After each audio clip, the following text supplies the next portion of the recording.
विचारों को आत्मसात करो। ये बाबा साहब का संदेश है। मैं इसलिए यहाँ माफ़ी मांगते हुए ये बात कह रहा हूँ कि इसकी कोई ज़्यादा ज़रूरत नहीं होती है, क्योंकि बात है उनके विचार की। जिस विचार को उन्होंने दिया और जिस विचार से वो दुनिया में प्रसिद्ध हुए, और जो अभी भी 11 देशों के अंदर उनकी आदमकद मूर्तियाँ जो हैं वो स्थापित हैं, और एक तरह से स्टैचू ऑफ लिबर्टी जो है उसके बाद बाबा साहब की मूर्ति वहाँ अमेरिका के अंदर भी उतना ही सम्मान उसको मिलता। और अभी वियतनाम के अंदर बाबा साहब की मूर्ति अभी रिसेंटली लगाई जा रही है। ये केवल मात्र ये ऐसा मसला नहीं है। ये मसला असल में पूरे मानवता को हजारों साल की जो गुलामी है। बाबा साहब ने कहा अपने स्वतंत्रता का जो उनका लक्ष्य था, हर एक व्यक्ति अपने अपने स्वतंत्रता के लक्ष्यों को परिभाषित करता हुआ स्वतंत्रता के आंदोलन में आ गया। भगत सिंह एक तरह की बात कहता हुआ आया, महात्मा गांधी दूसरी तरह की बात कहता हुआ आया, लेकिन बाबा साहब ने क्या कहा है? बाबा साहब ने ये कहा कि मेरे लिए 4000 सालों की गुलामी से मुक्ति करवाने का जो काम है वो देश की आज़ादी का काम है। मुझे 4000 साल से गुलाम बनाकर रखा गया है, और अमेरिका की जो दास प्रथा है उस दास प्रथा से भी ज्यादा कठोर व्यवस्था वो जाति व्यवस्था को मान रही है। वो कह रहे हैं कि वहां तो फिर भी दाम लगते हैं, दास के दाम लगते हैं अमेरिका के अंदर, लेकिन यहाँ कुछ नहीं मिलता है।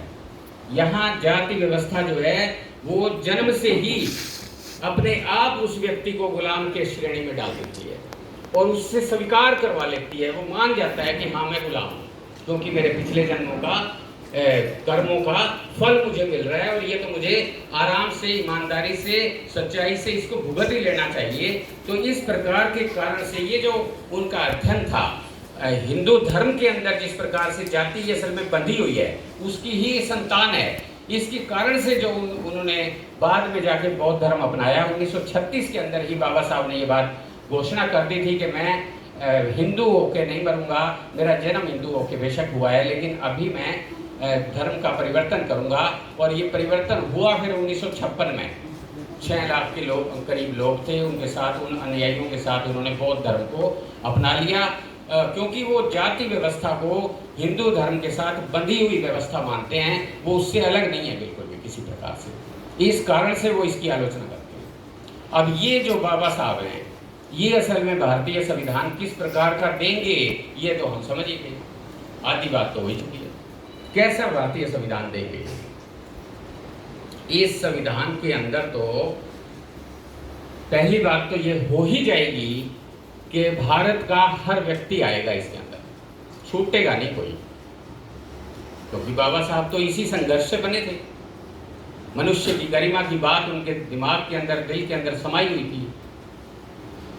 तो ये जो संविधान बना ये असल में हर व्यक्ति की बात करने के लिए बना, और इसीलिए आप देखेंगे कि 1947 के बाद भारत जब आज़ाद हुआ और 1952 में पहला चुनाव होता है, तो उस चुनाव के अंदर तो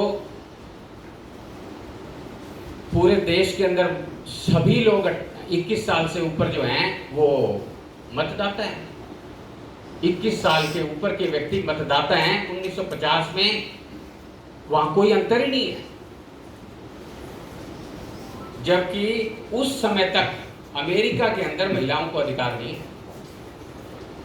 इंग्लैंड के अंदर भी 1928 में महिलाओं को अधिकार मिला है। इंग्लैंड को प्रजातंत्र की मां कहा जाता है पूरी दुनिया के अंदर, लेकिन महिलाओं को जो वोटिंग राइट है वो 1928 के अंदर मिलता है। और भारत के अंदर जो वोटिंग राइट है वो 1950 में संविधान के माध्यम से सबको है। जब ये बराबरी राजनीतिक दृष्टि से दिखाई दे रही है पूरी दुनिया को, जो पहले चुनाव के कमिश्नर थे उनके लिए भी ये सारे इंतजामात करने एक तरह से बहुत कठिन बन गए।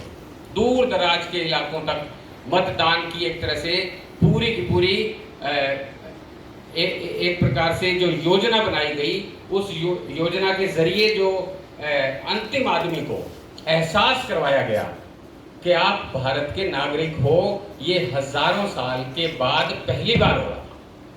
ये घटना पहली बार घट रही थी।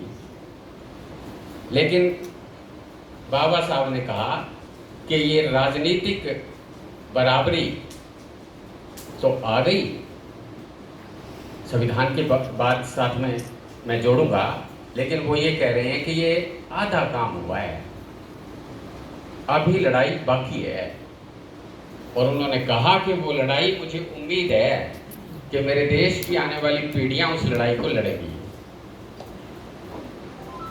वो लड़ी कि नहीं लड़ी वो बाद में बात करेंगे, लेकिन वो लड़ाई क्या बच गई थी?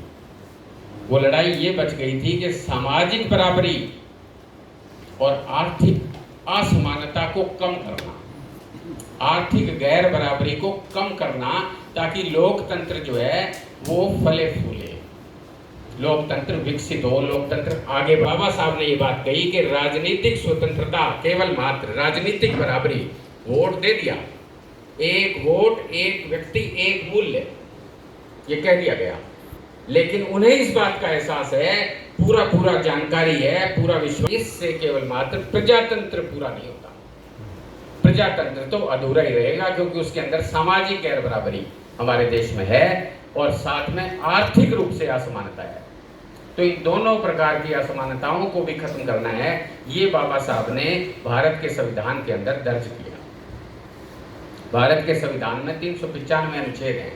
उस समय थे जब